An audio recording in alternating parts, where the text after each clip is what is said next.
ದೆಹಲಿಯಲ್ಲಿ ಗರಿಗೆದರಲಿದ್ದೆ ಚಟುವಟಿಕೆಗಳು. ಹೈಕಮಾಂಡ್ ಅಂಗಳದಲ್ಲಿ ಸದ್ಯ ಕುರ್ಚಿ ಬದಲಾವಣೆಯ ಚೆಂಡು ಬಿದ್ದಿದ್ಯಾ ಅನ್ನೋ ಪ್ರಶ್ನೆ ಸಹಜವಾಗಿ ಕಾಡ್ತಾ ಇದೆ. ರಾಜ್ಯದಲ್ಲಿ ಚರ್ಚೆಯಾಗ್ತಾ ಇದ್ದಂತಹ ಕುರ್ಚಿ ಬದಲಾವಣೆಯ ಚೆಂಡು ಇದೀಗ ದೆಹಲಿ ಅಂಗಳಕ್ಕೆ ತಲುಪಿದ್ಯಾ? ರಾಹುಲ್ ಗಾಂಧಿ ಭೇಟಿಗೆ ಟೈಮ್ ಫಿಕ್ಸಾ?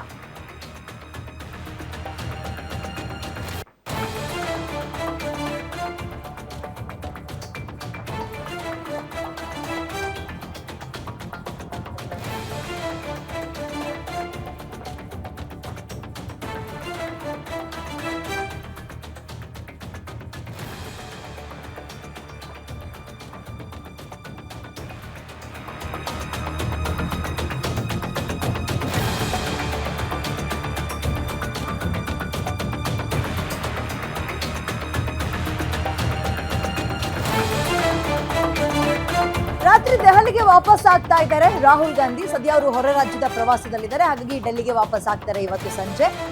ನಿನ್ನೆಯೇ ಡಿಸಿಎಂ ಡಿಕೆ ಶಿವಕುಮಾರ್ ಡೆಲ್ಲಿಗೆ ಹೋಗಿದ್ದಾರೆ. ಅಂಡ್ ಸಿದ್ದರಾಮಯ್ಯ ಅವರ ಸರದಿ ಇವತ್ತು. ನಾಳೆ ರಾಹುಲ್ ಗಾಂಧಿ ಅವರನ್ನ ಉಭಯ ನಾಯಕರು ಕೂಡ ಭೇಟಿ ಮಾಡ್ತಾರೆ. ಬಟ್ ಪ್ರತ್ಯೇಕ ಭೇಟಿಗೆ ಸಮಯವನ್ನ ನಾಯಕರು ಕೇಳಿದ್ದಾರೆ. ಸಿದ್ದರಾಮಯ್ಯ ಒಂದು ಟೈಮಲ್ಲಿ, ಡಿಕೆ ಶಿವಕುಮಾರ್ ಅವರು ಮತ್ತೊಂದು ಸಮಯದಲ್ಲಿ. ರಾಜ್ಯದಲ್ಲಿ ಚರ್ಚೆಯಾಗ್ತಾ ಇರೋ ಹಲವು ವಿಚಾರಗಳ ಬಗ್ಗೆ ಚರ್ಚೆ ಮಾಡುವ ಸಾಧ್ಯತೆ ಇದೆ. ಪ್ರಮುಖವಾಗಿ ನಾಯಕತ್ವ ಬದಲಾವಣೆ. ಈ ಚರ್ಚೆ ಬೆನ್ನಲ್ಲೇ ರಾಜ್ಯಕ್ಕೆ ಸುರ್ಜೇವಾಲಾ ಅವರು ಕೂಡ ಬಂದಿದ್ದಾರೆ. ನಿರಂತರವಾಗಿ 1-to-1 ಶಾಸಕರ ಜೊತೆಗೆ ಮೀಟಿಂಗ್ ಮಾಡ್ತಾ ಇದ್ದಾರೆ. ನಾಳೆ ರಾಹುಲ್ ಗಾಂಧಿ ಭೇಟಿಯ ವೇಳೆ ಮಲ್ಲಿಕಾರ್ಜುನ್ ಖರ್ಗೆ ಅವರು ಇರ್ತಾರಾ? ಸುರ್ಜೇವಾಲಾ ಅವರು ಅಷ್ಟೊತ್ತಿಗೆ ವಾಪಸ್ ಹೋಗ್ತಾರಾ? ವೇಣುಗೋಪಾಲ್ ಕೂಡ ಉಪಸ್ಥಿತಿ ಇರ್ತಾರಾ? ಎಲ್ಲವೂ ಕುತೂಹಲ ಮೂಡಿಸ್ತಾ ಇದೆ. ನಾಳೆ ದೆಹಲಿ ಹೈಕಮಾಂಡ್ ಮುಂದೆ ಕ್ಲಾರಿಟಿ ಸಿಗತ್ತಾ ಪ್ರಶ್ನೆ ಕಾಡ್ತಾ ಇದೆ. ಆಮೇಲೆ ಇನ್ನೊಂದು, ಉಭಯ ನಾಯಕರು ಕೂಡ ಡೆಲ್ಲಿಯಲ್ಲೇ ಸಿಗ್ತಾರೆ. ಆದ್ರೆ ರಾಹುಲ್ ಗಾಂಧಿ ಅವರ ಹತ್ರ ಇಬ್ರು ಕೂಡ ಪ್ರತ್ಯೇಕ ಟೈಮ್ ಅನ್ನ ಕೇಳಿದಾರಂತೆ. ಸೊ ಅಲ್ಲಿಗೆ ರಾಜ್ಯ ರಾಜಕಾರಣದ ಬಗ್ಗೆ, ಅಂದ್ರೆ ರಾಜ್ಯ ಆಡಳಿತದ ಬಗ್ಗೆ ಚರ್ಚೆ ಅಂತೂ ಮಾಡ್ಲಿಕ್ಕಿರಲ್ಲ. ಪ್ರತ್ಯೇಕವಾಗಿ ಯಾಕೆ ಟೈಮ್ ಕೇಳ್ತಾರೆ? ಪ್ರತ್ಯೇಕವಾಗಿ ಕೇಳ್ತಾ ಇದ್ದಾರೆ ಅಂದ್ರೆ ಇವರಿಗಿರುವಂತಹ ಪ್ರಶ್ನೆಯೇ ಬೇರೆ, ಅವ್ರಿಗೆ ಬೇಕಾಗಿರೋ ಉತ್ತರಗಳೇ ಬೇರೆ. ಸೊ ಇದ್ರ ಬಗ್ಗೆ ಇದೀಗ ಕುತೂಹಲ ಮತ್ತಷ್ಟು ಹೆಚ್ಚಾಗ್ತಾ ಇದೆ.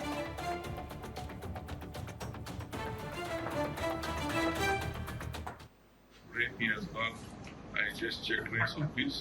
He has got to Patna. Rahul Gandhi. That's what I think tomorrow evening. Fine. Sir, Goa has issued a show cause notice objecting what issues? No, they are about this consultatory issue. Yes, sir. ಏನ್ objection rice ಮಾಡಿದ್ದಾರೆ sir? Wildlife sanctuary called Madai Wildlife Sanctuary. So you can't do work there in Madai Basin. I may get tomorrow. Rahul Gandhi is not here today. He has gone. I just checked his office. He has got to Patna. Rahul Gandhi. That's what I think tomorrow evening. Fine. Sir, Goa has issued a show cause notice objecting what issues? ನೋಡಿ, ರಾಜ್ಯ ರಾಜಕೀಯದಲ್ಲಿ ಸದ್ಯ hot topic ಏನಪ್ಪಾ ಅಂತ ಹೇಳಿದ್ರೆ, September ನಲ್ಲಿ ಏನೋ ಕ್ರಾಂತಿ ಆಗುತ್ತಂತೆ. ಆ ಕ್ರಾಂತಿ ಏನು ಅಂತ ಒಬ್ಬೊಬ್ರನ್ನೇ ಅಂದ್ರೆ ಈಗ ಇವೆಲ್ಲವನ್ನ ಕೆದಕ್ತಾ ಹೋದಾಗ ಪವರ್ ಶೇರಿಂಗ್ ಆಗಬಹುದಂತೆ. ಸಿಎಂ ಸಿದ್ದರಾಮಯ್ಯ ಅವ್ರನ್ನ ರಾಷ್ಟ್ರ ರಾಜಕಾರಣಕ್ಕೆ ಎಳ್ಕೋತಾರಂತೆ. ಸೊ ಇಲ್ಲಿ ಸಿಎಂ ಬದಲಾವಣೆ ಆಗುತ್ತಂತೆ. ಕೆಪಿಸಿಸಿ ಅಧ್ಯಕ್ಷ ಬದಲಾವಣೆ ಆಗೋ ಸಾಧ್ಯತೆಯೂ ಇದೆಯಂತೆ. ಈ ಅಂತೆ ಕಂತೆಗಳ ನಡುವೆ ಇಬ್ಬರೂ ಉಭಯ ನಾಯಕರು ಡೆಲ್ಲಿಯಲ್ಲಿ ಸಿಗ್ತಾ ಇರೋದು ಬಹಳ ಕುತೂಹಲ ಮೂಡಿಸ್ತಾ ಇದೆ ಒಂದ್ ಕಡೆ. ಮತ್ತು ಈಗ ಸಿದ್ದರಾಮಯ್ಯ ಅವರೇ ಬಾಯಿ ಬಿಟ್ಟು ನೇರವಾಗಿ ಚಾನ್ಸ್ ಸಿಕ್ಕಾಗ್ಲೆಲ್ಲ ಹೇಳ್ತಾ ಇದ್ದಾರೆ. ಏನಂತ 5 ವರ್ಷಗಳ ಕಾಲ ಕಾಂಗ್ರೆಸ್ ಇರುತ್ತೆ ಅಂಡ್ 5 ವರ್ಷವೂ ನಾನೇ ಅಂತ ಒತ್ತಿ ಹೇಳ್ತಾ ಇದ್ದಾರೆ. ಏನೋ ಮಿಸ್ ಹೊಡಿತಾ ಇದೆಯಲ್ಲ ಅನ್ನೋ ಒಂದು ಚರ್ಚೆಯ ನಡುವೆ ಈ ಒಂದು ರಾಷ್ಟ್ರೀಯ ರಾಜಕಾರಣಕ್ಕೆ ಅವ್ರನ್ನ ಕಳಿಸುವಂತಹ ಹುನ್ನಾರವು ನಡೀತಾ ಇದೆ ಅಂತ ಹೇಳಲಾಗ್ತಾ ಇದೆ. ಪವರ್ ಶೇರಿಂಗ್ ಬಗ್ಗೆ ಮಾತುಕತೆಗಳು ಜೋರಾಗಿ ಓಡಾಡ್ತಾ ಇದೆ. ಸುರ್ಜೇವಾಲಾ ಅವರು ರಾಜ್ಯಕ್ಕೆ ದಡ ಅಂತ ಪದೇ ಓಡ್ ಬರ್ತಾ ಇದ್ದಾರೆ. 1-to-1 ಶಾಸಕರ ಮೀಟಿಂಗ್ ಅನ್ನ ಮಾಡ್ತಾ ಇದ್ದಾರೆ. ಶಾಸಕರ ಅಭಿಪ್ರಾಯಗಳನ್ನ ಸಂಗ್ರಹ ಮಾಡ್ತಾ ಇದ್ದಾರೆ. ಮಗದೊಂದು ಕಡೆ ನೋಡಿ, ನೀವು ಒಂದ್ ಸ್ವಲ್ಪ ಸೂಕ್ಷ್ಮವಾಗಿ ಯೋಚನೆ ಮಾಡಿದಾಗ ಕಳೆದ 2 ವರ್ಷ ಏನ್ ಕಾಂಗ್ರೆಸ್ ಅಧಿಕಾರ ಮಾಡ್ತಾ ಇದೆ, ಅಂದ್ರೆ ಆಡಳಿತದಲ್ಲಿದೆ, ಆ ಸಂದರ್ಭದಲ್ಲಿ ಡಿಕೆ ಶಿವಕುಮಾರ್ ಯಾಕೆ ಡೆಲ್ಲಿಗೆ ಹೋದ್ರು, ಏನೇನಕ್ಕೆ ಹೋಗಿ ಬರ್ತಾ ಇದಾರೋ, ಯಾವ್ಯಾವ ವಿಚಾರಕ್ಕೆ, ಅವೆಲ್ಲವನ್ನ ಸಿದ್ಧಿಸಿಕೊಂಡೇ ಬರ್ತಾ ಇದ್ದಾರೆ. ಎಕ್ಸಾಂಪಲ್, ಹಾಸನದಲ್ಲಿ ಸಿದ್ದರಾಮೋತ್ಸವ ಅನ್ನೋ ಹೆಸರಲ್ಲಿ ಅವರು ಉತ್ಸವವನ್ನ ಮಾಡಕ್ಕೆ ಅಥವಾ ಕಾರ್ಯಕ್ರಮ ಮಾಡಕ್ ಬಿಟ್ರ? ಖಂಡಿತವಾಗ್ಲೂ ಇಲ್ಲ. ಹೆಸರನ್ನ ಬದಲಾಯಿಸಿದ್ರು. ಅಲ್ಲಿ ಏನಂತ ಕೊಟ್ರು, ಪಕ್ಷ ಮುಖ್ಯ ವ್ಯಕ್ತಿ ಅಲ್ಲ ಅಂತ ಹೇಳಿದ್ರು. ಅಂಡ್ ಪರಮೇಶ್ವರ್ ಅವರು ಒಂದು ಮೀಟಿಂಗ್ ಮಾಡ್ತೀವಿ, ಡಿನ್ನರ್ ಪಾಲಿಟಿಕ್ಸ್ ದಲಿತರ ಸಭೆ ಇದ್ರು, ಮಾಡಕ್ ಬಿಡ್ಲಿಲ್ಲ. ಅಲ್ಲೇ ಹೈಕಮಾಂಡ್ ಬಳಿ ಅಂಕುಶವನ್ನ ಹಾಕ್ಸಿದ್ರು. ಅದ್ಯಾವುದು ಬೇಡ, ಇವೆಲ್ಲವೂ ಹಳೆ ವಿಚಾರ. ಇತ್ತೀಚಿನದ್ದು ಹೇಳ್ತೀನಿ ಕೇಳಿ. ಜಾತಿ ಜನಗಣತಿ ಬಿಲ್ಕುಲ್ ಒಪ್ಪದೇ ಇಲ್ಲ ಅಂತ ಕಡ್ಡಿ ತುಂಡು ಮಾಡ್ದಂಗೆ ಡಿ ಕೆ ಶಿವಕುಮಾರ್ ಹೇಳಿದ್ರು. ಬಟ್ ಸಿದ್ದರಾಮಯ್ಯ ಅವರು ಇದನ್ನ ಮಾಡಿಯೇ ತೀರ್ತೀನಿ ಅಂತ ಪಣ ತೊಟ್ಟಿದ್ರು. ಹೈಕಮಾಂಡ್ ಹತ್ರ ಹೋದ್ರು, ಎಲ್ಲವೂ ಕೂಡ ಉಲ್ಟಾ ಪಲ್ಟಾ ಆಯ್ತು. ಜಾತಿ ಜನಗಣತಿ ಇದೀಗ ಅಗೇನ್ ವಾಪಸ್ ಪುನಃ ಮಾಡ್ತಾ ಇದ್ದಾರೆ. ಸೊ ಡಿ ಕೆ ಶಿವಕುಮಾರ್ ಅವ್ರು ಏನಂತ ಅಂದ್ಕೊಂಡು ಹೋಗ್ತಾರೋ ಹೈಕಮಾಂಡ್ ಬಳಿ ಅದನ್ನೆಲ್ಲ ಸಿದ್ಧಿಸ್ಕೊಂಡು ಬಂದಿದ್ದಾರೆ. ಇದರ ನಡುವೆ 5 ವರ್ಷಗಳ ಕಾಲದಲ್ಲಿ 2.5 ವರ್ಷ ಸಿದ್ದರಾಮಯ್ಯ ಅವರು, 2.5 ವರ್ಷಗಳ ಕಾಲ ಡಿ ಕೆ ಶಿವಕುಮಾರ್ ಅವರು ಅಂತ ಈ ಅಂತೆಕಂತೆಗಳು ಓಡಾಡ್ತಾ ಇತ್ತಲ್ಲ, ಆ ಸಮಯ ಬಹಳ ಹತ್ತಿರದಲ್ಲಿ ಬಂತಾ ಅನ್ನೋ ಪ್ರಶ್ನೆ ಕೂಡ ಕಾಡ್ತಾ ಇದೆ. ಹಾಗಾಗಿ ಈ ಚರ್ಚೆ ಇರಬಹುದಾ? ಅಂಡ್ ಎಲ್ಲದಕ್ಕೂ ಡಿ ಕೆ ಶಿವಕುಮಾರ್ ಅವರು ಹೈಕಮಾಂಡ್ ಬಳಿ ಹೋಗ್ಬೋದು. ಸಿದ್ದರಾಮಯ್ಯ ಅವರಿಗೆ ಡೆಲ್ಲಿ ಬಹಳ ಅಂದ್ರೆ ಅಷ್ಟೊಂದು ಏನು ಹೋಗೋದು ಬರುವಂಥದ್ದು ಬಾರಿ ಕಡಿಮೆ ಇತ್ತು. ಬಟ್ ಇತ್ತೀಚೆಗೆ ಸಿದ್ದರಾಮಯ್ಯ ಅವರು ಕೂಡ ಡೆಲ್ಲಿಗೆ ಹೋಗಿ ಬರೋದನ್ನ ಮಾಡ್ತಾ ಇದ್ದಾರೆ.